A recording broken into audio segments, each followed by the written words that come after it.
After 5 relaxing days boondocking at Brannigan Lake, it was time to get Willie and Nilly ready for the next leg of our journey. This is called Pickett's RV Park. Full hookups, 30-50.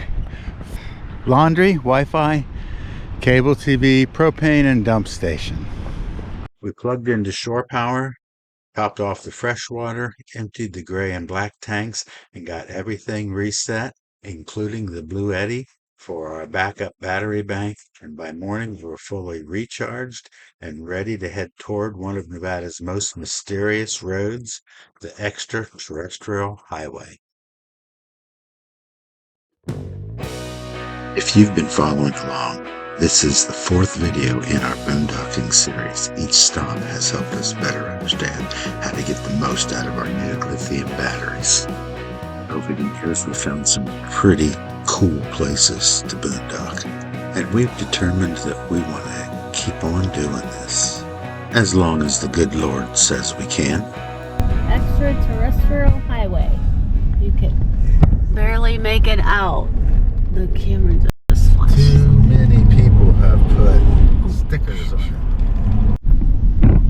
Earth Station Area 51, Alien Research Center, beer, soda, candy, snacks. Open range, cartoon cows. We are definitely going up as we are at Hancock Summit, 5,592 feet. Look at all the Joshua trees. They're good till 6,000 feet and then they'll stop. Oh my gosh, look at this. Oop. Oh. And now we're going down. Now we're going down. Holy smokes. Use low gear. It doesn't even say the it doesn't say the grade. Okay, we're gonna make this curve at the bottom. I'm gonna turn off the camera in case we crash. We made it down that hill and we hit some curves going downhill, but look at that road way out there. I imagine it's our road, but we'll see. Keep your eyes peeled for any extraterrestrials, beings. There's a road up through the mountains, and then there's our long straight road. We don't know which one we are going to take. I'd imagine it's the long straight one.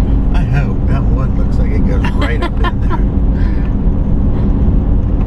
Where's your sense of adventure?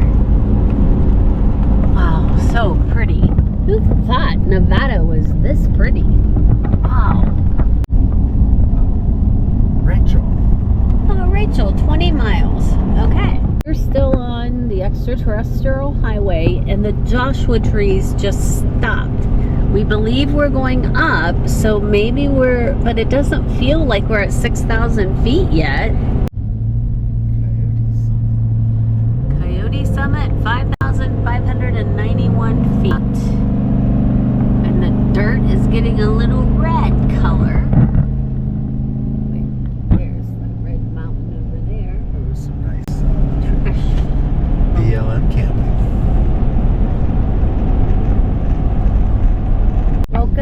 Welcome to Rachel. And there's an alien hotel here. We're gonna stop, right? Yes. Okay, Mama. That's a better extraterrestrial. Extraterrestrial Highway. I think we're gonna stick our noses in at least. The alien head sticking out of the ground. Restaurant, bar, motel. Earthlings welcome. Rachel, Nevada. Population, only a few dozen people. But this tiny town has become world famous because it's the closest community to Area 51. While you can't actually see the base from here, Rachel has become a bucket list stop for UFO enthusiasts from around the world. Oh, in the area of Nevada Test Range designated Area 51, the CIA program known as Project Oxcart flew the extraordinary A-12 aircraft. It flew at speeds of Mach 3, 2,300 miles an hour. Cool. We went in the restaurant, had hamburgers and fries, and walked around the quirky artwork outside. And bucket list item, check. This is the only town along Nevada's 98-mile extraterrestrial highway, a lonely stretch of road that has become America's most famous scenic drive. A lonely stretch of highway, but famous nonetheless. And just like that, we're back on the road. We finally found the free-range cows. The guy back at the restaurant said, "Watch out for cows." And here they are. Oh, there's a whole bunch of cows out in there, isn't there? Yeah, just make sure they don't dart back out. They're doing it right at the cow crossing sign. That's interesting. They're trained. Open range. Oh, they're babies. Couple babies. There's ducks out on that water. Huh. These guys went flying past me, and there was a couple of cows right alongside the road. I was a little bit concerned they'd dart out. And that was about the most excitement we had. No idea what that is, but they've made a corral of some sort out of rocks. The cow gate was another 10 inches to a foot wider. We'd make Could it. I go closer up there and not hit that? Like go closer up Not this necessarily, because you have to get Willie and Nilly through there. So you're going to have to go out and then curve back over. It looks like an awesome little boondocking spot, but not for our rig. We made it to the GPS coordinates that Debbie picked out for tonight's boondocking. And we got to the spot and we couldn't quite get in. So we had to back up a good distance and back out onto the highway, which was a little sketchy. So plan A was out. We switched drivers and Debbie very quickly got on and found just up the road our next spot. And quite honestly, plan B ended up being much better than plan A.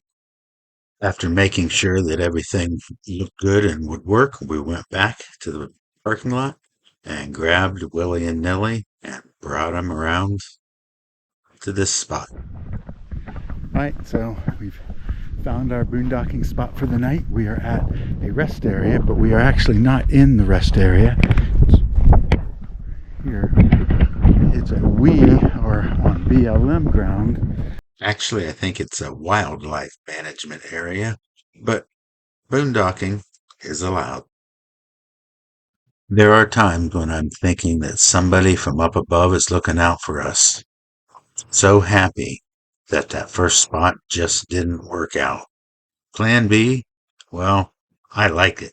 It turned out to be even better of a campsite than what we had initially planned.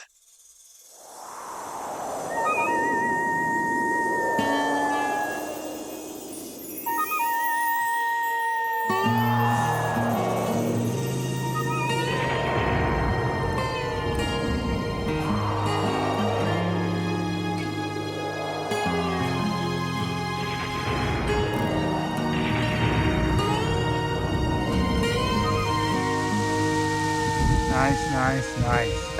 Great boondocking spot. So this is a high wind area, and this big dirt mound is an excellent break from the wind. And so Nilly is literally on the back side of this windbreak, which is pretty much the same height. So we should be sitting real good. We didn't even have to unhook. We did put the jacks down and kind of, put all the stabilizers and everything down.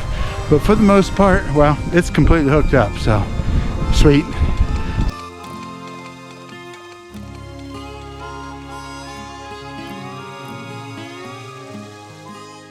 With nothing but sunshine all day, our solar system was producing plenty of power. We fired up the inverter and used our Instapot to cook dinner, roasted chicken running entirely off of our batteries and solar. That's exactly why we upgraded the electrical system. Between the solar panels, our lithium batteries, and our 4,000-watt inverter allows Debbie to run the deep fryer to cook the chicken. And with that, we spent the rest of the afternoon and evening watching YouTube videos on the TV. Okay, good morning. This is a beautiful morning of a desert environment boondocking.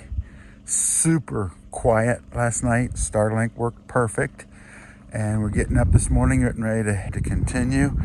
And sad part is, I think this is where we're headed.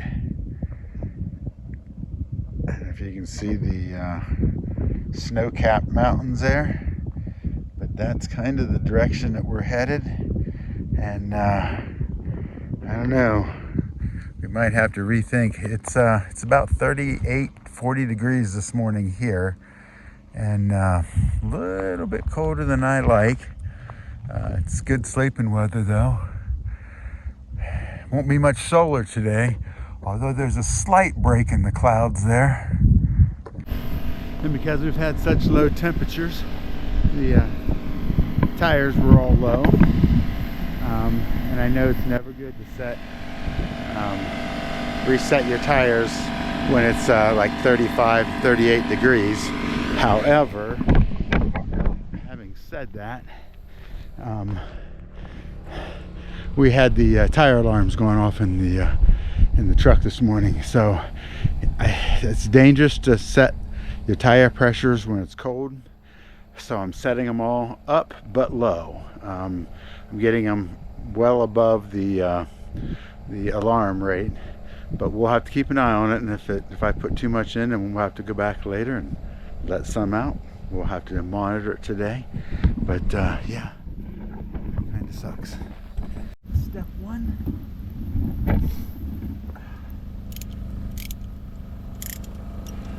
Take these guys out because I don't want undue pressure on the tires to affect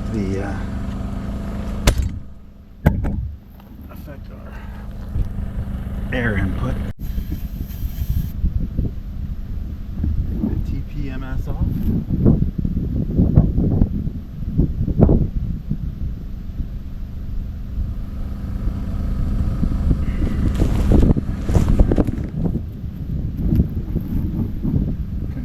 Starting, which is showing rated 80. The truck is reading 77.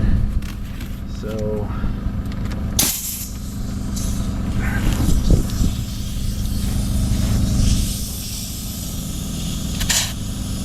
and this is reading about 77.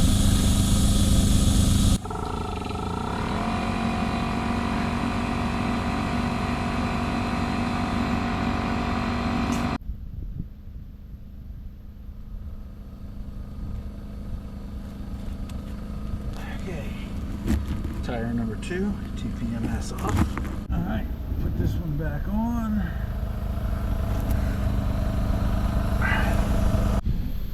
So, I'm glad I carry my 150 psi 10K compressor. There we go. Alright, let's get things put away, but actually, before we get everything put away, let's go check and read what the truck says they are.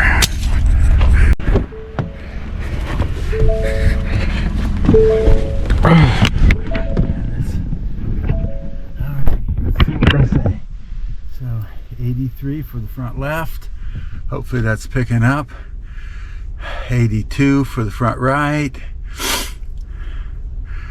80 for the left rear. And 82 for the right rear. So 80 to 83. So I'm okay with that. I'm okay with that. We're good. You know, I am glad that I'm able to still do this, because tire pressures are important. It's a good way to ruin tires if you don't stay on top of it. And well, I'm still young enough to be able to do this. So anyway, that was my chore for the morning. Let's go in for a second cup of coffee and then start getting things packed up to head to our next destination.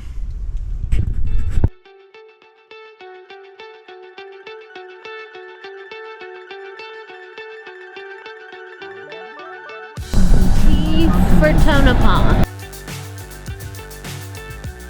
Hey guys, thanks for coming along on yet another one of our boondocking adventures.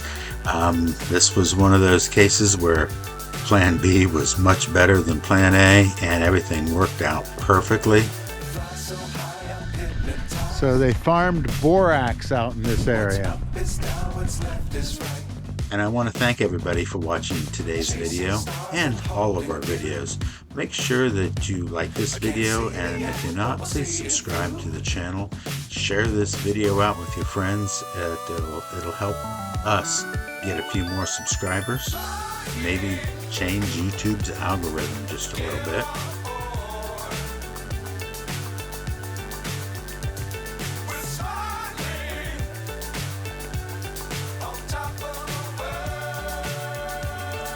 As always, and until next time, cheers everybody. Dangerous times, don't fly too high. Be sure to keep Nope, sorry. Summit elevation, Oh, yeah. 5,053 feet. 5,000. That's nothing. I think we just boondocked and higher than that. Yeah. Didn't we?